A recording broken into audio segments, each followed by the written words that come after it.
Salmები ჩვენს ერთგულ ტელემაყურებლებს, ასევე salmები ჩვენს სტუმრებს, ლიდერ ქალთა საზოგადოების ორგანიზაციის წევრებს, ქალბატონი ხატია ოჩიაური და ქალბატონი ნატალია კუჭუხი. მოგესალმებით. მოგესალმებით. თითქმის დაახლოებით ერთი და იგივე სფეროა შეიძლება ითქვას და მე ვფიქრობ, რომ ჩვენ წინა გადაცემაშიც ვისაუბრეთ, რომ არ ვთვლი, რომ ისინი ერთმანეთის კონკურენტები არიან და მეც მივესალმები მეთქი ყოველთვის, რომ ორი ერთი და იგივე დარგის სპეციალისტები ერთად დასხდნენ ხოლმე და რა თქმა უნდა ჯანსაღი მსჯელობის და აზრების ურთიერთგაცვლის შესაბამისად მივიდეთ ჭეშმარიტებამდე, ხო? ამიტომაც მე ყოველთვის მივესალმები, რომ ერთ მაგიდასთან ისხდნენ ისინი და ვფიქრობ, რომ დღეს ძალიან საინტერესო, ესე ვთქვათ, საუბარი წარიმართება და ისინი წარმოადგენენ თავიანთი სფეროს შესახებ, სადაც ისინი მოღვაწეობენ და ესეთი მნიშვნელოვანი არიან აღნიშნულ სფეროში, რაც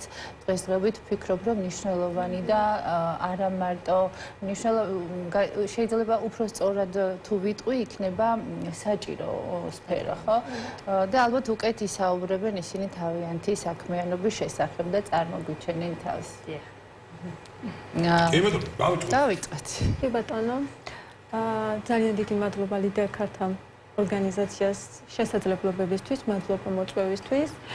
ჩემი ამბავი დაიწყო ემიგრაციიდან დაბრუნების შემდეგ, რომ მინდოდა ამეთვისებინა რაიმე პროფესია. პირველ რიგში ჩემი მიზანი იყო ის, რომ მქონოდა ჩემი საქმე და გულახდილად რომ თქვა, არ მყოლოდა ვინმე უფროსი და ვიქნებოდი ჩემი თავის პატრონი. და ბევრი ფიქრის შემდეგ მაშინ ჯერ კიდევ პანდემია იყო, გადავწყვეტე რომ მესწავლებ ჩხერის სპეციალისტობა. 4 წლის წინ ასეთი პოპულარული არ იყო, უფრო მეტი არის სიდიაში გასული კიდევ და დავიწყე თავიდან ძალიან მცირედი ძველი ტექნიკებით მუშაობა. პირველი 1 წელიწადი ვმუშაობდი აქტიურად სახლში. ძალიან ბევრ საათს ვატარებდი სამუშაო მაგიდასთან. დღეში ვიღებდი 7-8-9 მომხმარებელს იმისთვის, რომ მქონდა ჩემი კონკრეტული მიზანი, მინდოდა რომ გამეხსნა ჩემი სალონი. მაშინ ჯერ კიდევ ფიქრში არ მქონდა, რომ ვიქნებოდი ინსტრუქტორი და თან ესე წარმატებული ვიტყოდი, როგორც დღეს ვარ. და ძალიან მიხარია ეს ფაქტი. 1 წლის შემდეგ ჩემი ფინანსური შესაძლებლობიდან გამომდინარე, გადავწყვეტე რომ დამექირავებინა ძალიან პატარა ოთახი. ოთახის კვადრატულობა იყო სადღაც 8 კვადრატი და იქ დავიწყე უკვე ცალკე მოსწავლების აყვანაზე ფიქრი. იდეაში ვფიქრობდი, რომ ეს სივრცე არ მყოფნიდა, მაგრამ ძალიან ბევრ შრომობდი, რომ ჩემი ბიზნესი უფრო გაფართოვებულიყო. ნელ-ნელა დავიწყე უკვე სხვადასხვა მაშინ ძალიან კარგ სპეციალისტებთან კურსებზე სიარული და ჩემი ცოდნის გაღრმავება, რა თქმა უნდა. და როცა მივხვდი, რომ რაღაც საფეხურამდე მივაღწია, დავიწყე მე თვითონაც უკვე მოსწავლების აქტიურად აყვანა. ამის შემდეგ უკვე მინდოდა 9 წელი ვიმუშავე ამ 8 კვადრატში. იყო ბევრი წინაღობა ფინანსური, ბევრ ამაზე ცხოვრების უოლად ამ წელიწად 9 მანძილზე მინდა ვთქვა, რომ უარს ვამბობდი და თითოეულ თეთრს ვაგროვებდი იმისთვის, რომ დღეს რაც მაქვს ეს მქონოდა. და შემდეგ უკვე გადავწყვეტე, რომ გამეხსნა უფრო დიდი სივრცე. მაშინ უკვე ვიქირავე რაღაც გარკვეული 2 ოთახი, სადაც გადავედი და უკვე სალონის სახე მიეცა ჩემს ბიზნესს. მერე წავედი უკვე გადავწყვეტე, რომ წავსულიყავი ინსტრუქტორობის კურსზე, იმიტომ რომ საქართველოში ძალიან ცოტა არის ვისაც ლიცენზია აქვს, ამიტომ მინდოდა რომ ჩემი თავი უფრო მაღალ საფეხურზე ამეყვანა ცოდნასთან ერთად, წოდებაც ცოტა მაღალი მქონოდა. და მე გავემგზავრე საზღვარგარეთ, სადაც უკვე ავიღე ჩემი ეს ლიცენზია, დავბრუნდი, მანამდეც აქტიურად მყავდა მოსწავლეები, მაგრამ უფრო რა თქმა უნდა სხვანაირად აღმეფვა საზოგადოებამ. ამ წარმატებაში ერთი რაც მინდა ძალიან მნიშვნელოვანი ხაზი გაუსვა, რომ სოციალურმა ქსელებმა ძალიან დიდი როლი ითამაშა ჩემს წარმატებაში. მაშინაც საერთოდ როცა დავიწყე TikTok-ის არსებობის შესახებ არაფერი არ ვიცოდი და მეგობრის რჩევით გადავწყვეტე, რომ გადმომეწერა. დებდი სხვადასხვა სახის ვიდეოებს და დღეს მინდა ვთქვა, რომ ერთ ჩემი ცნობადობა, ერთ-ერთი დამსახურება რაც აქვს ამ სოციალურ ქსელს არის TikTok-ის დამსახურებით, ასე რომ ვთქვათ. და ეხლაც აი ერთ კვირაში კიდევ მივემგზავრები საზღვარგარეთ იმისთვის, რომ ახალი ტექნიკები ჩამოვიტანო ჩემს სფეროში და მინდა ერთი რასაც დავამატებ, რომ ძალიან მიხარია, რომ ძალიან ბევრ ქალბატონს ყოველთვიურად ვაძლევ იმათ, ვისაც ვასწავლი, ვაძლევ იმის საშუალებას, რომ იყვნენ დამოუკიდებლები, ჰქონდეთ შემოსავალი, იმუშაონ. რა თქმა უნდა, ვინც მშობლები არიან, ძალიან დატვირთულად ვერ მუშაობენ, მაგრამ ძალიან ბევრ ქალბატონს ამ 2 წლის მანძილზე, რაც ინსტრუქტორი ვარ, მივეცი საშუალება საკუთარი თავის განვითარების, შემოსავლის და რომ გქონდეთ სამსახური. ხატია, ბოდიშ გიხდი გაწყვეტინებ, მაგრამ ჩვენ ვიცით, რომ არა მხოლოდ საქართველოს მასშტაბით ყავს მსმენელი და მაყურებელი, არამედ ყავს ძალიან ბევრი ემიგრანტი ქალბატონი და ვფიქრობ, რომ ძალიან მნიშვნელოვანი მესიჯი გავუშვი თქვენ ემიგრანტებისთვის, რომ თქვენ დაბრუნდით ემიგრაციიდან და ფაქტიურად ნულიდან სცადეთ დაგიწყოთ თქვენი საქმიანობა და დღეს უკვე საქართველოში მცხოვრებ ქალბატონებს აძლევთ შესაძლებლობას იმისა, რომ ისწავლონ და შემდეგ დასაქმდნენ და თავისი შემოსავალი ქონდეთ, ხო? მე ვფიქრობ, რომ ეს სწორად გაშვებული მესიჯია ემიგრანტებისთვის და ალბათ რაღაც იმ ემოციას გამოიწვევს და მინიმუმ აზრი შეიძლება გაუჩნდეთ იმასთან დაკავშირებით, რომ შეიძლება ემიგრანტმა დაბრუნდეს და საქართველოში თავისი ბიზნესის წამოწყებას სცადოს და საკმაოდ წარმატებად შეიძლება რომ მიაღწიოს. მე მინდა ერთი დავამატო, რომ ამ ჩემი საქმიანობით შევიწინე ორი სახლი, ყავს მანქანა, ცხოვრებაში რომ ვერ წარმოვიდგენდი, რომ შეიძლება 32 წლის ასაკში ჩემი ორი სახლი მქონოდა, მოგზაურობ და შეიძლება რომ შენ ქვეყანაშიც ისე განვითარდე, რომ უძრავი ქონება გქონდეს, მანქანა ყავდეს, მოგზაურობ. ანუ თავარია გქონდეს მიზანი დასახული და ყველა შემთხვევაში არ აქვს მნიშვნელობა. ქალბატონებისთვის მით უმეტეს ნებისმიერი მიზანი არის აბსოლუტურად მიღწევადი. თქვენ შემთხვევაში ქალბატონ ნატალია, მოგესალმებით კიდევ ერთხელ. მადლობა მოწვევისთვის, ამ შანსისთვის და აქვე მინდა ვთქვა, რომ ეს სფერო მანიკურის, ფრჩხილების, მოწესრიგების სფერო და პოდოლოგია საკმაოდ განსხვავდება ერთმანეთისგან და მადლობა რომ მომეცა საშუალება. უკაცრავად მომეცა საშუალება იმის, რომ ამ სფეროზე ბევრი ვისაუბრო. დღევანდელ დღეს პოდოლოგია არის ისეთივე ახალი, როგორც ინექციური კოსმეტოლოგია, ის გადის მედიცინის და კოსმეტოლოგიის დარგში. ხშირად მანიკურის სპეციალისტები რო საქმდებიან, სთხოვენ სხვათა შორის დამსაქმებელი, რომ მათ გააკეთონ ეგრეთ წოდებული რთული ფრჩხილები, მაგრამ ეს რთული ფრჩხილები უკვე პოდოლოგიას ეკუთვნის და არ არის მანიკურის სფერო და აქვე მინდა რომ ეს პარალელი გავავლოთ და საზღვრები იყოს აქ დაცული, იმიტომ რომ ეს არის სამედიცინო მე ვარ ექიმი პოდოლოგი, დიახ. მე ვარ ექიმი პოდოლოგი, მაქვს სამედიცინო განათლება, ვარ ფრჩხილების სპეციალისტი, 15 წელია უკვე ამ სფეროში ვარ პროფესიული მასწავლებელი, განათლების ხარისხის დარგის ექსპერტი და აქედან გამომდინარე მე შემიძლია ვთქვა, რომ დღეს მთელი რიგი პრობლემებია ზუსტად აი ამ ზღვარის არარსებობის გამო. რა თქმა უნდა, აქ სტერილიზაციას კარგად აკეთებენ უკვე სალონებში, ყველაფერი კარგად არის, მაგრამ ის საზღვრები, რომ ონიხომიკოზის დამუშავება, სოკოსთან მიმართებაში გულისხმობ, არ არის ის პროცედურა, რომელიც შეიძლება სალონში გაკეთდეს და აქედან გამომდინარე მე ვფიქრობ არც აიღებს სალონში სპეციალისტი, ანუ ვინც მხოლოდ პედიკურს აკეთებს, ის არც აიღებს პასუხისმგებლობას თავზე, რომ აქ დიაგნოსტიკა გვჭირდება, სწორად უნდა, დიახ, აი სწორად უნდა დავინახოთ, ჩვენ უნდა დავინახოთ, გარჩევა უნდა შეგვეძლოს ჯამრთელი ფრჩხილის და ონიხომიკოზის შემთხვევაში, რომ ხელი არ მოუკიდოთ. აი ეს განათლება საკმარისი არ არის იმისთვის, რომ დღევანდელ დღეს დიფერენცირება გაკეთდეს და სწორი მიდგომა გაკეთდეს. და ამიტომ არის მნიშვნელოვანი ზუსტად ეს საზღვრები დავიცვათ. რა შეიძლება გაკეთდეს სალონში და რა უნდა გავაკეთოთ პოდოლოგიურ კაბინეტში. ძალიან მივესალმები ხატია შემთხვევაში და რა თქმა უნდა მეც ვიყავი ემიგრაციაში და ჩემთვისაც ძალიან მნიშვნელოვანია ეს თემები. 1 წელი პოდოლოგიის კვალიფიკაცია გავაკეთე ევროპაში, ჩამოვედი და მას შემდეგ მეც აქტიურად მოვაწეო პოდოლოგიაში. ძალიან კარგი იქნება თუ მხარდაჭერა გვექნება ზოგადად ამ სფეროებში განვითარებისთვის.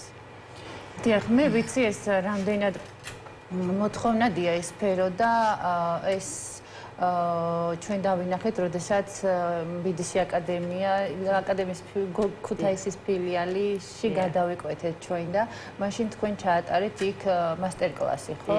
ამ აღნიშნული სპეციალისტებისთვის, აღნიშნული მიმართულებით სპეციალისტებისთვის და შემთხვევით და დიდ მადლობას მოგახსენებთ, იმიტომ რომ BDC აკადემია დიდ დაგვიდგა ძალიან გვერდში, მაშინ უფასო სემინარები ჩავატარეთ ქუთაისში და მადლობისთვის არ მithქვავს, რა თქმა უნდა, თქვენ იცით რომ ნებისმიერ შემთხვევაში BDC აკადემია თქვენს გვერდითაც ჩვენი ქალბატონების გვერდით რაც კი შეგვიძლია. უბრალოდ იმის თქმა მინდოდა რომ ანუ ჩვენ მაშინ ვნახეთ რამდენად დიდი გამოხმაურება მოყვა და რამდენი მსურველი გამოჩნდა იმისი რომ თქვენ ტრენინგზე დასწრებოდნენ ისე. დიახ, მე არ მიშვებდნენ, მეუბნებოდნენ რომ კიდე დარჩით, მაგრამ 3 დღე იყო გათვლილი ქუთაისში ყოფნის და აღარ შევწელი დარჩენა. 3 დღე საკმაოდ დიდი დროა იმისთვის, რომ სრული ინფორმაცია მიაწოდო, რაც შეიძლება ტრენინგს კონდეს. ვაკეთებ უფასო სემინარებს ზუსტად ამიტომ, რომ ჩვენ გვჭირდება ეს დიფერენცირება, გვჭირდება გარჩევა, რა შეიძლება გაკეთდეს სალონებში და რა შეიძლება გაკეთდეს პოდოლოგიურ კაბინეტებში.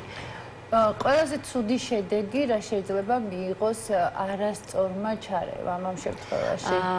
სოკოს გავრცელების შიში და ფაქტორები, რაც შეიძლება რომ თქვათ მომხმარებელი რომელიც მიიღეს და მას სოკო აქვს, შესაბამისად არ დამუშავდა გარემო და შემდგომ მიიღეს მეორე მომხმარებელი. აი ეს უკვე არის რისკი იმის რომ თქვენ გინდათ თქვათ რომ ეს არის სალონის კეთილი. ეხლა ვიცი სანდრო რას ფიქრობს რომ ნათია როგორ კრიტიკულად უდგები ის რაღაც საკითხებს. ხო ხშირად მეუბნება ხოლმე და ნახეთ უბრალოდ თავსაც ვიზღებ და რა თქმა უნდა სხვებისთვისაც ვფიქრობ რომ რაღაც თემები იყოს გათვალისწინებული. ნახეთ ანუ აბსოლუტურად სალონის კეთილნებაზე ვართ მომხმარებლები? არა, კიდევ პრობლემა იმაშია, რომ საკმაოდ განათლებაში გვაქვს პრობლემა, თორემ მე არავის არ ვეხები არც კომპეტენციებში, უბრალოდ ჩვენ უნდა გავარჩიოთ ჯამრთელი ფრჩხილი და სოკოს დაზიანებული, ინფიცირებული ფრჩხილი. და ეს ადრეულ ასაკში შეიძლება ვერ მიხვდეს სპეციალისტი. კიდე ჩაგეჭრებით. ნახეთ, ხო სალონში დღესდღეობით ნამდვილად არ აქვს ფუფუნება სალონის მეპატრონეს იმის, რომ მასთან ერთად იჯდეს პროფესიონალი კადრი და აი ამ პრობლემის დროს, ვთქვათ, გადაამისამართოს და შეუშვას სპეციალისტთან, ხო? აი ამ შემთხვევაში რა ხდება? ამ შემთხვევაში ის ხდება. მარკეტინგულ თვალსაზრისით სალონის მფლობელი ვერ ეტყვის მომხმარებელს, რომ უნდა წახვიდე. წესით ასე უნდა უთხრას და იმედს ვიტოვებ, ვიმედებ თავს რა ასე ხდება, მაგრამ თუ არ უშვებს და მაინც ემსახურება, ამ შემთხვევაში რა ხდება? დიახ, დავიწყებ იქიდან, რომ ესე იგი მე ვარ პროფესიული მასწავლებელი და მაქვს ჩემი პროგრამა და ვასწავლი კეონი აკადემიაში, 4-თვიანი კურსი დავხურე და იქ ზოგადად როცა ასწავლი ამ სფეროს, მანიკურ-პედიკურის სფეროს ფრჩხილების მოვლის სპეციალობას, როცა ასწავლი დიფერენცირება ჯამრთელი და დაზიანებული ფრჩხილის ეს უნდა შედიოდეს ყველა ვარიანტში. თუ კი ჯერ სპეციალისტმა იცის დაავადებული ფრჩხილს რო ხელი არ უნდა მოკიდოს, მისი დაფარვა არ შეიძლება, მთელი რიგი გართულებები შეიძლება, ის უკვე თავის დამსაქმებელსაც მოსთხოვს შესაბამისად. ყოველ შემთხვევაში მე მაკისრებ იმის ვალდებულებას, რომ მე უნდა გავაკეთო ეს პროცედურა, მაშინ შესაბამისი ხსნარები უნდა მქონდეს იქ დასამუშავებელი.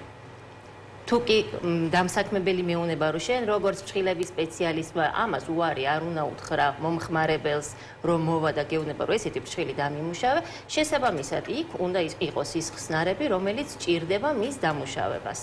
აქედან გამომდინარე, კი ბატონო, გაკეთდეს, არანაირი პრობლემა არ არის, მაგრამ სოკო ზოგადად არის ინფიცირება და ის დაავადება, რომელიც ვრცელდება. და ნებისმიერ ჩვენთაგან შეიძლება ძალიან მარტივად ძალიან დიდი გართულებები აქვს. ეხლა როგორც პოდოლოგი ძალიან გავავრცობ და არ წავალ იქით, მაგრამ ყოველ შემთხვევაში სოკოს გართულებები ასაკთან ერთად ძალიან მძიმე სურათებს იძლევა. დღესდღეობით იმდენად პრობლემა კადრის, კვალიფიციური კადრის სალონებში პოვნა და დასაქმება, არა მარტო სალონებში, ნებისმიერ სფეროში, მაგრამ სალონებში მათ შორის მე მაინც ეჭვი მიჩნდება, რომ ისეთი კადრი, რომელიც კვალიფიკაციის შესაბამისად, ეხლა რასაც თქვენ ბრძანებთ, ნაკლებად იყოს ამ მიმართულებით გადამზადებული და მცოდნე. თუნდაც ის ელემენტარული ხსნარი რა შემთხვევაში რა გამოიყენოს და რა შემთხვევაში რა არ უნდა გამოიყენოს. უნდა იცოდეს დღეს, აუცილებლად უნდა იცოდეს და ამიტომ არის მე უფასო ცოტა უკვირთ რატომ აკეთებ უფასო სემინარებს, მაგრამ ვაკეთებ იმიტომ რომ ეს აუცილებელია. და საინტერესოა რამდენად უჩნდებათ სურვილი თუნდაც სალონის ხელმძღვანელებს რომ გადაამზადონ კადრები, მით უმეტესად უფასო გაქვთ, ან თვითონ ამ სფეროში მომუშავე და დასაქმებულ თანამშრომლებს რამდენად უჩნდებათ ამის სურვილი და აუცილებლობას რამდენად თვლიან რომ გადაიმზადონ. სურვილი დიდია. უბრალოდ ეხლა მე ვდგევარ იმ პრობლემის წინაშე რომ ჭირდება სივრცე. მე კი მაქვს მზაობა იმის რომ ვთქვათ მე დიდი აუდიტორია შევკრიბო, ვთქვათ მართო, ყველაფერი, მაგრამ ეს დღევანდელ დღეს ყველაფერი ხო ფინანსებთან არის დაკავშირებული. აქედან გამომდინარე, იმიტომაც მოგმართეთ თქვენ ქუთაისში რომ ჭირდებოდა მაშინ მხარდაჭერა და ასე შედგა. კი ბატონო, მე დიდი სიამოვნებით არა მარტო ქუთაისში, თბილისი, გორი, ქუთაისი, თელავი, ბათუმი, ბიდისის ფილიალები ნებისმიერ დროს შეგიძლიათ გამოიყენოთ მით უმეტეს ესეთ მნიშვნელოვან საკითხებს აგვარებთ თანაც უფასოდ. თქვენ შემთხვევაში რა შეიძლება ითქვას აი ამ მიმართულებით თქვენთან როგორ დგას ეს საკითხი? მე ზოგადად თავიდან როდესაც საქმიანობა დავიწყე, ჩემი სამიზნე აუდიტორია მყავდა ახლა ჩემი თვალთახედვით ძალიან არასწორად არჩეული, იქიდან გამომდინარე, რომ ძალიან მარტივი ტექნიკებით მუშაობდი. აბსოლუტურად ვეთანხმები, ხელის მე საერთოდ არასდროს ფეხზე ხელი არასდროს არ წამოვლია, ერთადერთ რა დასაწყისში გავაკეთე, იმიტომ რომ ძალიან სენსიტიური არის ფეხთან მუშაობა და მე ყოველთვის მაგას ვამბობ, იმიტომ რომ არც კი შევადარებ სირთულით ხელისა და ფეხის მუშაობას. მაგრამ ჩემთან არის ის, რომ მე პირადად სალონში მუშაობ ერთი კონკრეტული ტექნიკით, რომლის იქითაც საერთოდ სხვა ტექნიკებით არ მუშაობ და საქართველოში ალბათ შეიძლება ჩემს გარდა ერთი ან ორი სალონიან სპეციალისტი იყოს და ჩემი მოსწავლეები, რომელშიც ვნერგავ ასე რომ ვთქვათ, ჩხილის მოდელირების ტექნიკას და აი ამ ტექნიკებით მუშაობ მე პირადად. და პრობლემების ახლა რაც შეეხება, პრობლემები ზოგადად ძალიან ბევრი რამიდან გამომდინარე შეიძლება იყოს, ჩხილთან დაკავშირებით შეიძლება უბრალოდ ვიღაცამ ძალიან ცუდად მოხსნათ და თქვენი ჩხილის პრობლემა სადღაც 5 წუთში წარმოიშვას და ნუ დელაქების ჯგუფებში ეს პრობლემები სულ ფიქსირდება.